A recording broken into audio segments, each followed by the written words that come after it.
Welcome back to another classic album review. I've been having a lot of fun with this. We're on our second week now, and let's see if we can keep that momentum going. These are albums that I have loved or have shaped the music industry within the prog sphere or whatnot, so you guys know the gist. Let's just dive into this one.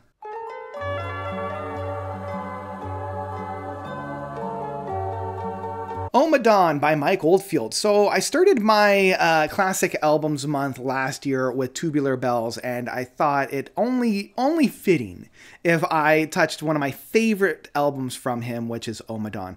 His third studio album after Hergest Ridge, and Tubular Bells, and I feel as though if Tubular Bells was the initial statement, you know, the experiment that really worked, Hergest Ridge was more of a continuation of that, you know, really trying to experiment, wasn't quite right with it. Ommadawn really is the end product. It's where the logical conclusion of this style of Mike Oldfield's music has landed him. And I still think, you know, outside of maybe one or two albums, I still think this is the perfect iteration, or at least the most perfect iteration of Mike Oldfield's style of instrumental music. And much like Tubular Bells, it's two songs across two album sides with a little bit of a bonus track on here with the third kind of track. I've seen somewhere Ommadawn Part 2 is including On Horseback, and I've seen others where it's Ommadawn Part 2 and then On Horseback as a completely separate track. This album, as with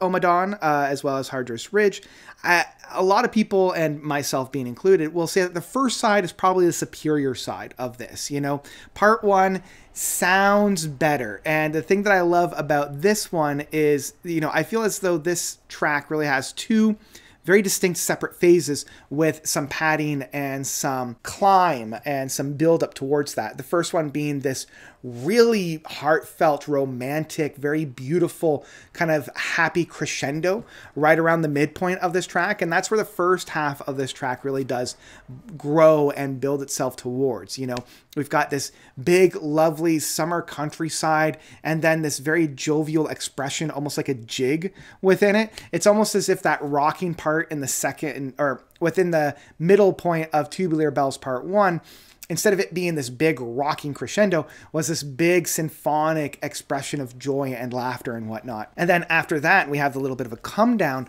We have another build until we get into this very tribalistic, very like African drumming circle aspect that builds into this ritualistic kind of an expression of a release.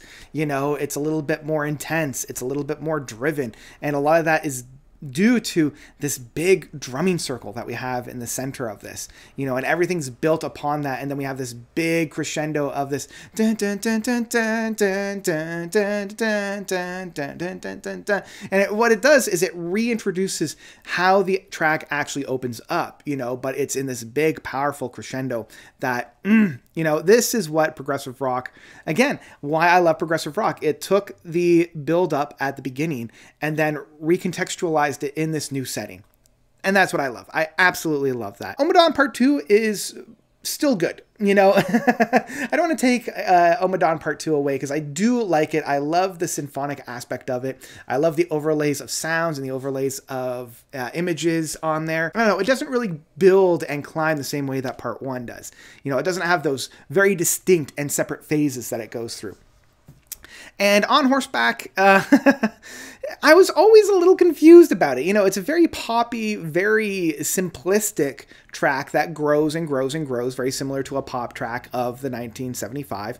And it's fine. It's fine. I remember listening to it when I was in high school and getting a little confused about it, especially, you know, kind of being this tacked on right at the end of the, you know, these two big epics, and just having this kind of child poem, like something that you would read on a picture book. And it's very simplistic, you know, it's this narrator that's basically saying how much he loves riding on horseback. And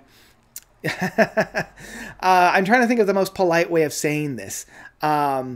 it comes from a place that I have never experienced. I have never been in an area where I've been able to ride on horseback. So, you know, it's kind of like saying, oh, I love deep sea exploration. You know, it's kind of like saying, oh, how I love going on my yacht. You know, it's a place that only a select few individuals are lucky enough to experience based on what life has presented to them, shall we say. Yeah, it was just a very interesting kind of a track to end this album off, especially when you're dealing with in a purely instrumental piece, a very universal human emotion.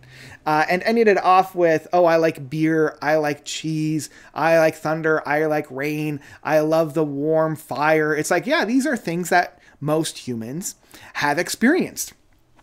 And then he's like, but you know what's really great? An extremely privileged activity that only a select few people have been able to do.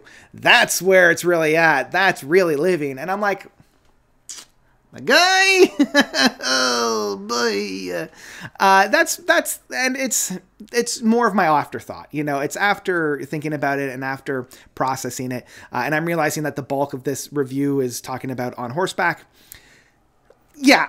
Other than that, and even including that, I will say Ommadawn is it's one of Mike Oldfield's best work, and I'm so saddened that Tubular Bells has been kind of has overshadowed all of his other works, including Ommadawn, because I would say that Ommadawn is a superior album to Tubular Bells.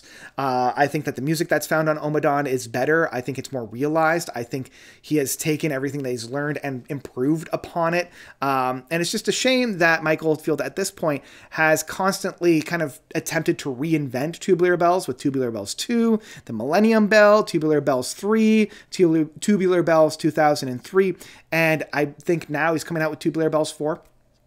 And with Ommadawn, he has still played around with it. I mean, the unofficial sequel to that was Amarok, which came out in the 90s. And then the actual official one, which, in my opinion, is probably his best work, Return to Ommadawn, which, again, is probably his best work. He took what he learned from Ommadawn and perfected upon it. I have a little bit less qualms than I have with Return to Ommadawn than I do with Ommadawn itself.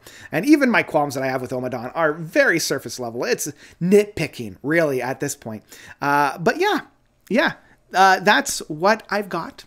That's what I've got for Ommadawn. As with all of these, it's an absolute masterpiece. If you haven't heard it already, please go out and listen to it. If you like Tubular Bells, you're going to love Ommadawn. After I really digested and really took in Tubular Bells, my dad was like, okay. Now we're going to play you the masterpiece, right? You've had the training, now listen to the masterpiece. And yeah, as I said, one of my favorite outputs. And I kind of go back and forth which one I like more between Return to Ommadawn and Ommadawn itself, because that's just how good these guys are.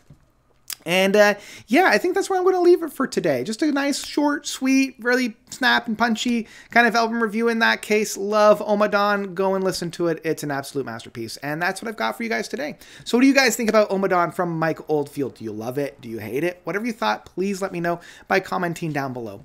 And yeah. So thank you all so much for watching. I've been having a blast with this. I've got a few more coming up. We're barely even getting started. I've got a lot of classic albums to listen to, so keep tuning in for that. As always, I have some other things, so if you want more of me, I've got my 3 podcasts, Quid Prog Quo, which updates once a month, The Metalhead, which updates every other week, and The IP Address, which looks at copyright and intellectual property. So yeah, find those on your podcatcher. But that's it for me today. Thank you all so much for watching. As always, you guys are definitely the best. And until next time, notes out.